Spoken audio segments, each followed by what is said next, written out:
Hur påverkar cyberhotet samhälle och företag? Ja, den här nya tekniken som vi har, den är fantastisk på så många sätt. Det finns ju så många möjligheter för företag, för organisationer att se helt nya möjligheter. Fantastiskt för oss som individer. Vi vill ju inte leva utan alla våra devices, mobiltelefoner och iPads och allt vad vi har.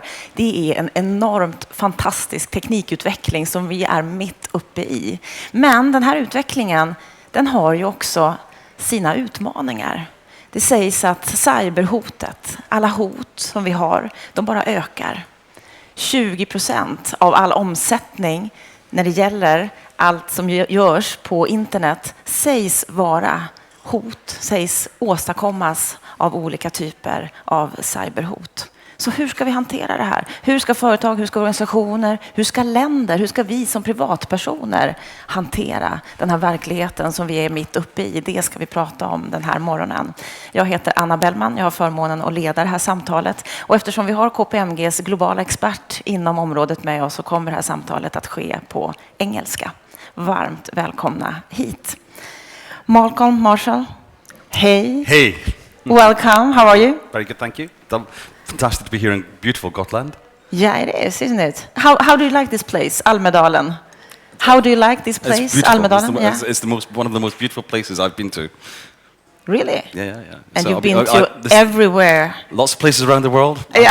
I come from Scotland, which is very beautiful. So it is. This is up there. But this is better, of course, especially today. You're the global leader of KPMG's cybersecurity business. You have over 27 years of experience within this area. Why did you start working with cyber threats? Okay, so I started working in cybersecurity by accident. One of my clients, this is maybe 15 years ago, had a problem and they asked us to do some security testing, and we had a small team. We didn't expect to win that project, but we were successful, and that was a global project of checking the security from everywhere from China to Africa to the United Kingdom. And since then, our business has grown, so we now have something like 2,300 people around the world. One of the ironies of my job is that I'm responsible for people from countries ranging from the USA to China to Russia.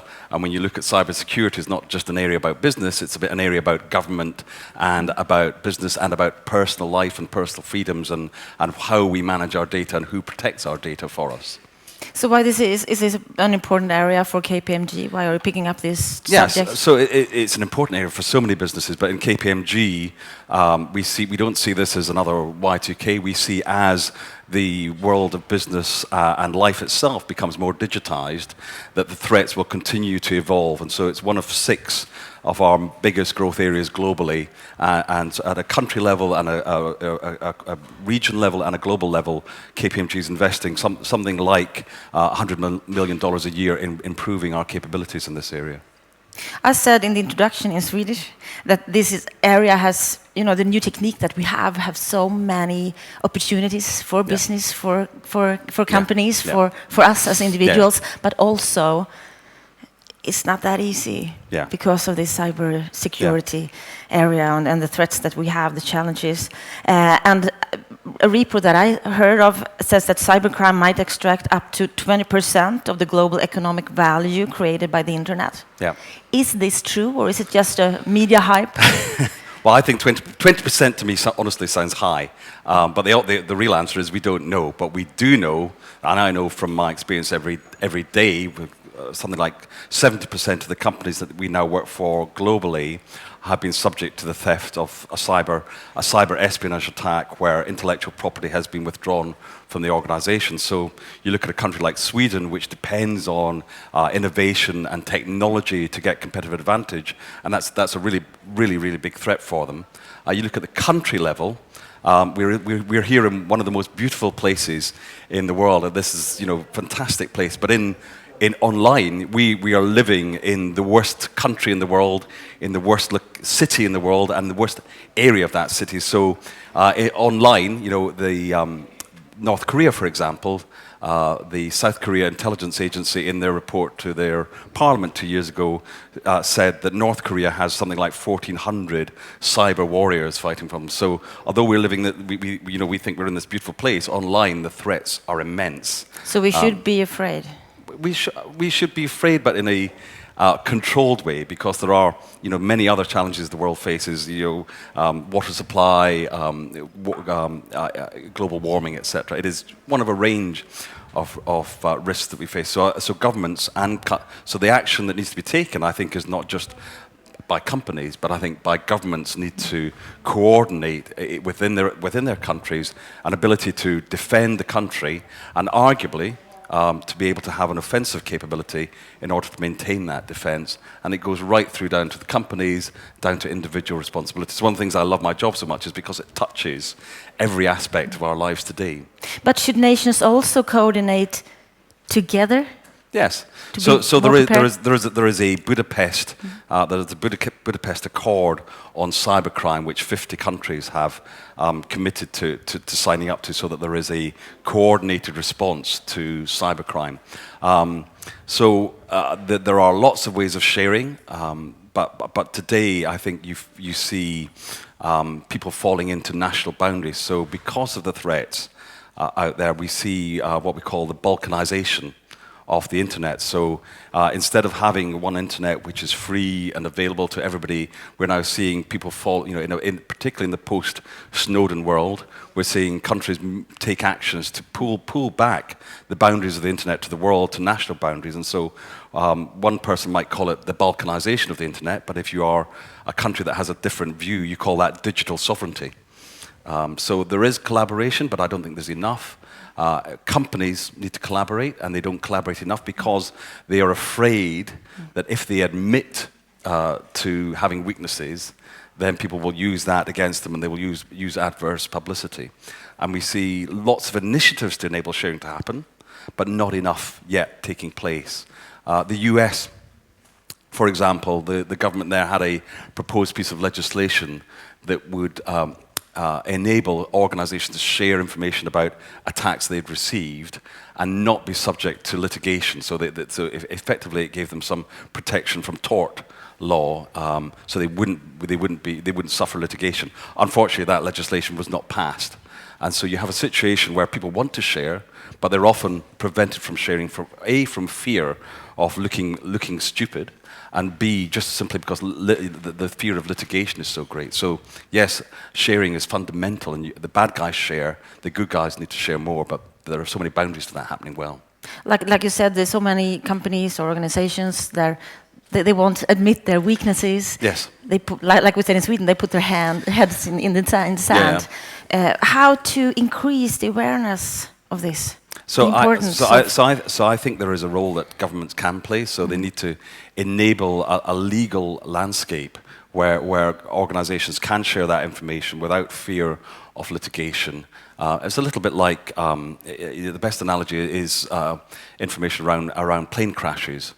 There's now a culture and processes where even if there is a near miss or an incident which a pilot experiences, even if nobody else saw it happen or experienced it, there's a culture where they will report that so that the whole industry can learn lessons from that. And governments have a role to play in enabling that to happen and demonstrating themselves that they are open to that. And so I think it's really important that countries now wake up and have national and international cybersecurity strategies. So it's good to see that Sweden is talking about that there's discussions about that happening, although I can't help thinking that it is perhaps a little bit late in the process. We have the discussions, but we haven't had the law. Or the law has not passed. No, it's not here yet. Whereas I look back. But if you compare Sweden to other countries?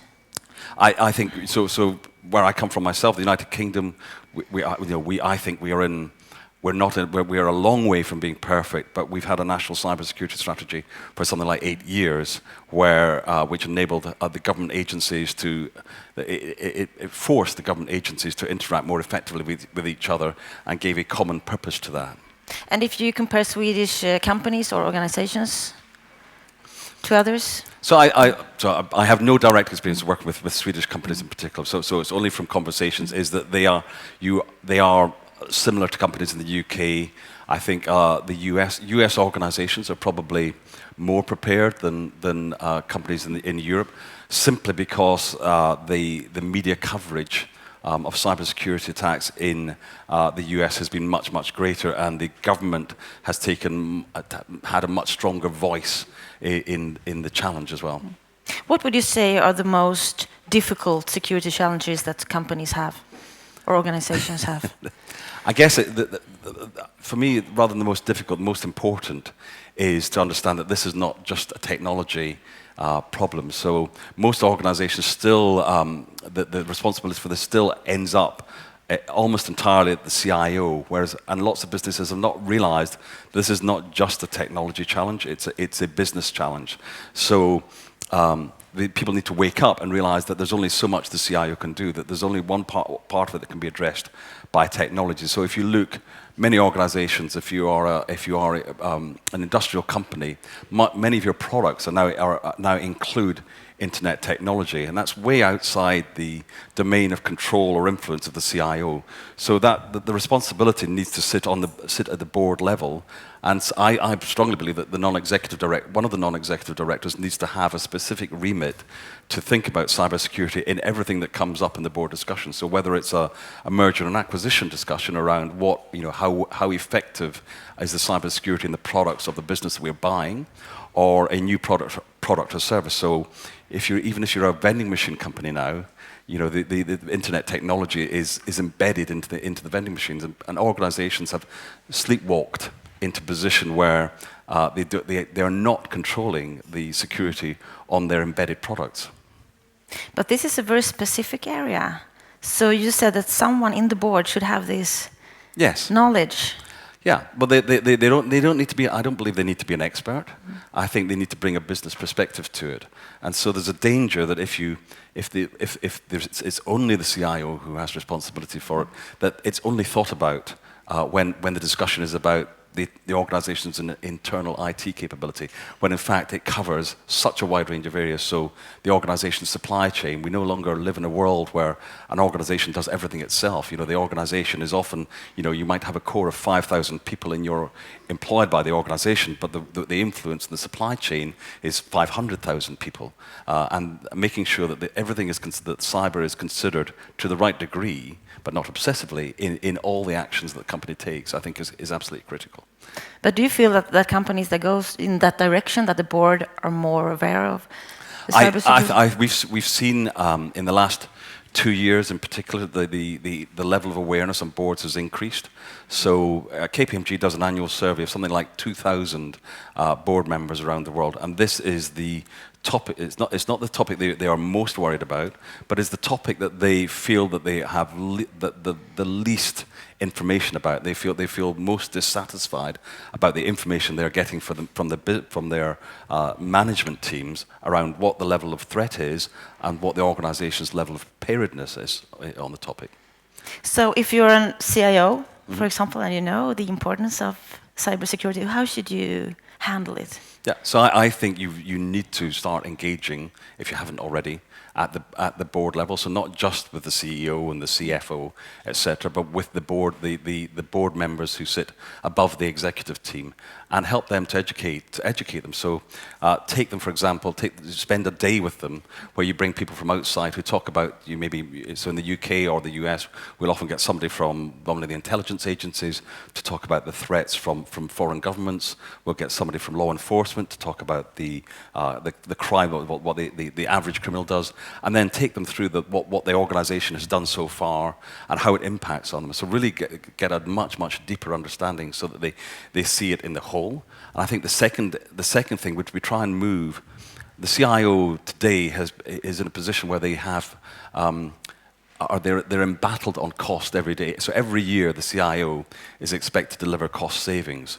And so people, when it comes to technology, people have got themselves into a cost reduction mindset. And on cybersecurity, I think the CIO needs to move the board to think of it as an investment rather than a cost. Because this is an area where if you're weak, you will always be vulnerable. Whereas if you're strong, you can feel confident. And as technology embeds itself more and more into the products and services that are delivered to us every day, if you are strong, it means you will be able to innovate better, and you will be able to have much greater confidence about launching new products and new services in the marketplace.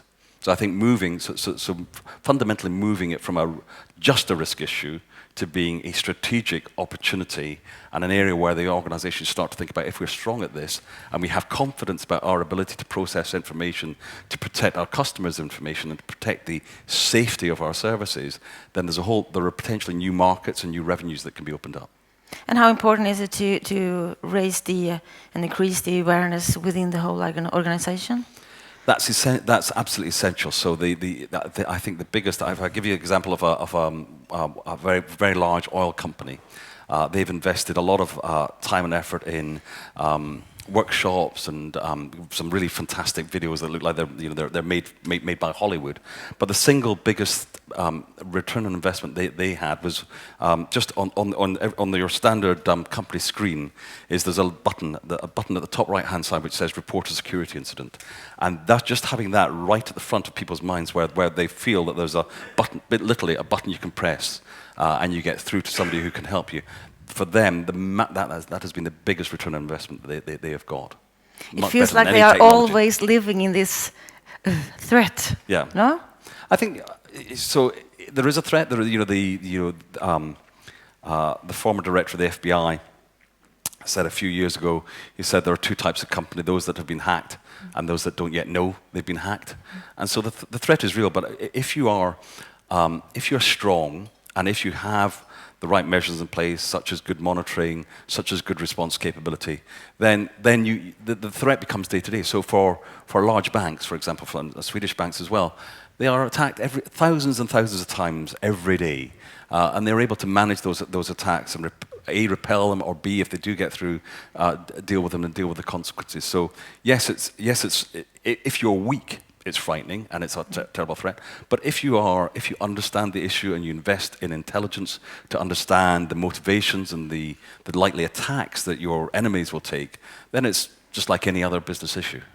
I mean, you should be afraid of you should be more afraid of your competition than you should be of a cyber attacker, for example. How common is it that companies or organizations do be attacked, but they don't know it?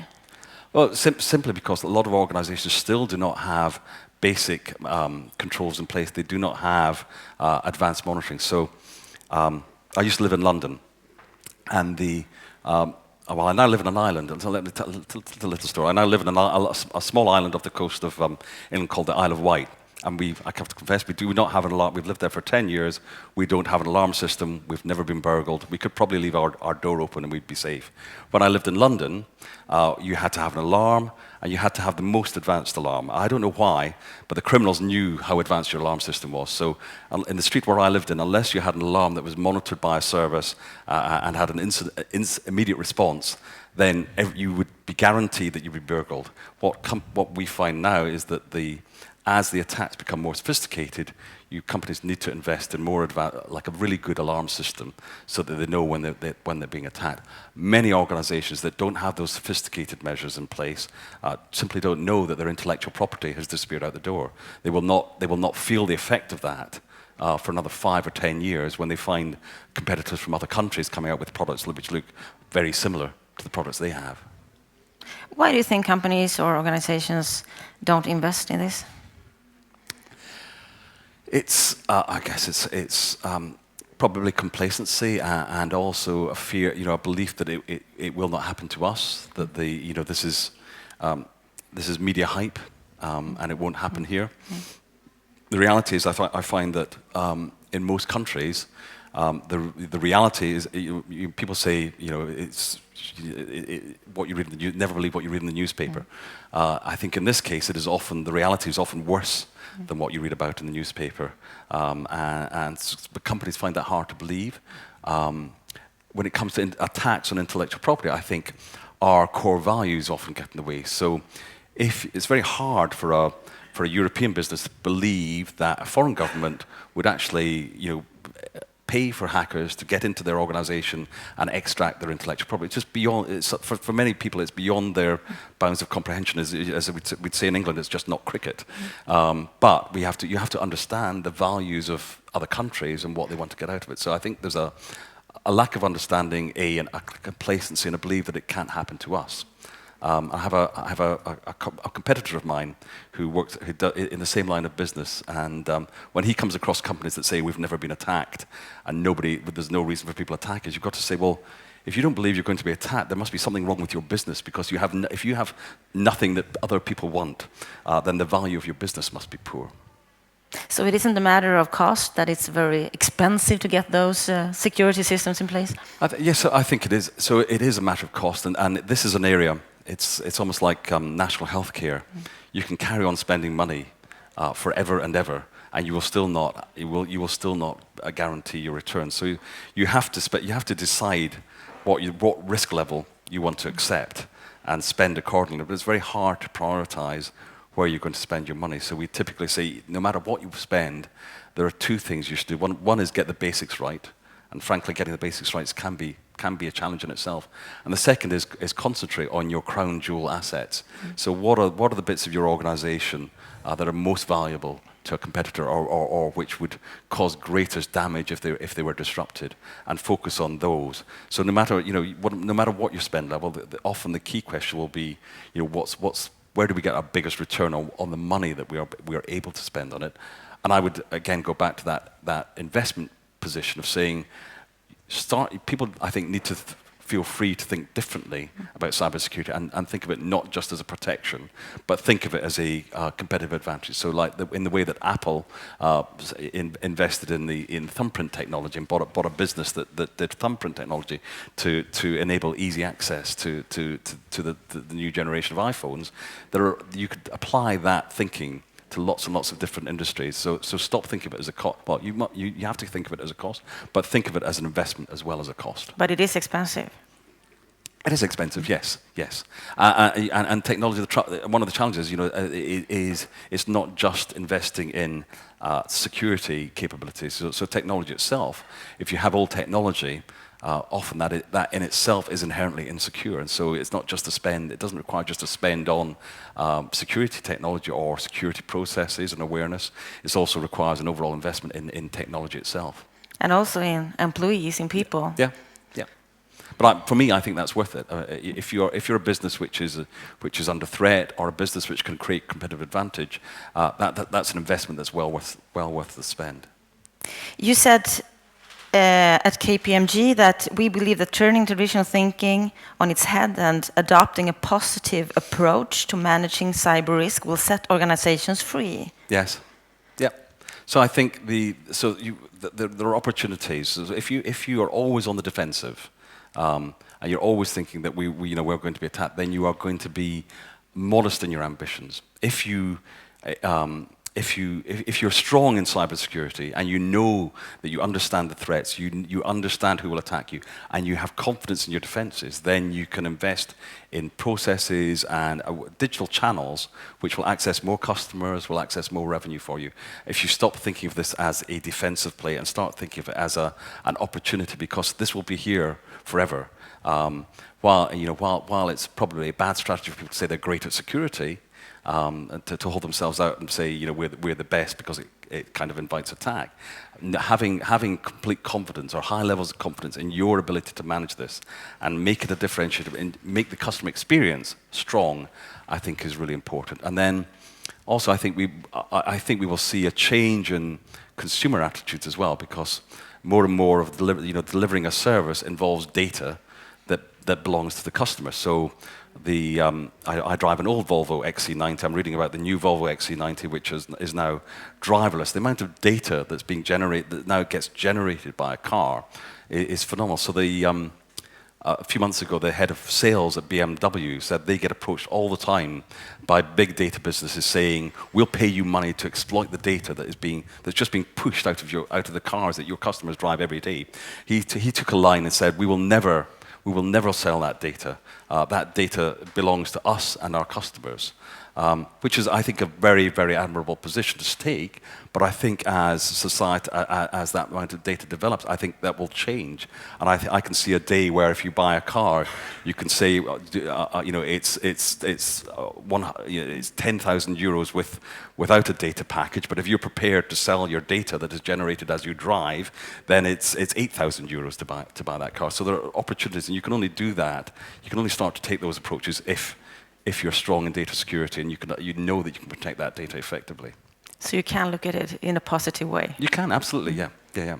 Because it will be here, like you said, forever. Yeah. We will always have. Yeah. Well, I think, cyber threats. well, look at it. So if you look at driverless cars, in many ways, the technology to enable driverless cars is here today. It's simply our approach and building the infrastructure to enable it to happen.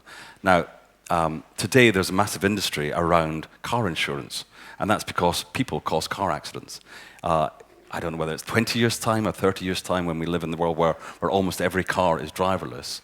There will be no such thing as car insurance because people will not be causing the accidents. Where people will get killed is because the underlying technology and infrastructure is either fails or is attacked. So the fundamental underpinning of driverless cars is cybersecurity. So whether it's 6,000 lives are saved a year or 100,000 lives a year are saved by driverless cars, underpinning that will be cybersecurity. And so the people who will benefit from driverless cars will be the ones who can get cybersecurity right and have confidence in launching products that underpin that. You have more than 27 years of experience within this area. What would you say will be the biggest trends? What can we see in the future? Well, I think it's the digitization of everything we do. The fact that we talk about wearables. There's data generated in the future when we walk.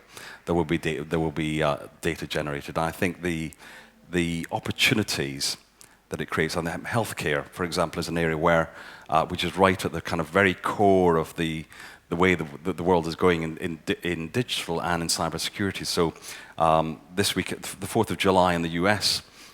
This year is no longer just U.S. Independence Day. They've declared it's Data Independence Day, and what they're promoting is that people should take ownership and manage their own medical records, and the ability to then use those medical records and share them. So there's a business called Patients Like Us, which is like a Facebook for people with chronic health conditions. And what that is they give you a guarantee, they explain to you how your data will be used. And people with things like motor neuron disease, that they have, I think, something like 2,000 people with motor neuron disease, they input data about their condition, about their experience. And that is then used to, in the old days, that's then used to develop drugs, to develop treatments much faster than it was possible to do before. And the fact that those people feel confident that the organization is treating that data securely is phenomenal. So I think the future is around the increased use of data, the fact that almost everything we do will generate data, and feeling safe that that's going to be used effectively to our benefit. So how should I secure that I'm protected as an individual? Because what you're saying now, like in the middle place, we have that in Sweden as well. They are looking at it, they are investigating it. How should I handle this in a personal way? So I think you have there are. So I don't know what you do in Sweden, but in the UK there is Mina vårdkontakter, hälsa för mig. You cannot. In some ways, we cannot expect individuals to be. In fact, we shouldn't expect individuals to be expert in cybersecurity. So you should be able to understand that the government has gone through a process where they've checked that the approach they take to managing that data is secure, and that it will not be disclosed to the wrong people, or it won't be subject to an attack where people could use it to say blackmail you, for example. So I think it's as a citizen, it's more looking back to the government and saying what steps, and engaging in the debate and saying what steps are you taking to protect this data effectively, so that it can be exploited so that if that data can be shared not just by you, but in anonymized ways to help find cures for chronic problems in the future. So I don't need to be afraid personally, but if I'm part of a company or organization, I need to take the responsibility. Absolutely right, yes. So if I'm part of an organization, of a company, and I know that we are not doing enough, what would be the first thing that I should do? I would go and speak to the board. I would not go to the CIO. I'd go straight to somebody on the board. Or if you have a disclosure program, a whistleblower program. Many companies nowadays have whistleblower programs. So I would use a whistleblower program and say, there's something here which is going wrong. We need to make sure that we report it and we deal with it more seriously. Perfect. Thank you so much, Malcolm, for Thank you, this talk. Thank you, Anna. Malcolm är kvar här ifall ni vill ha en diskussion med honom. You will be here today. Yeah. Och vi kommer fortsätta samtalet. 11:15 så har vi ett nytt seminarium som heter Digitala krigare, ett hot mot öppenheten i samhället. Varmt välkomna tillbaka då, 11:45.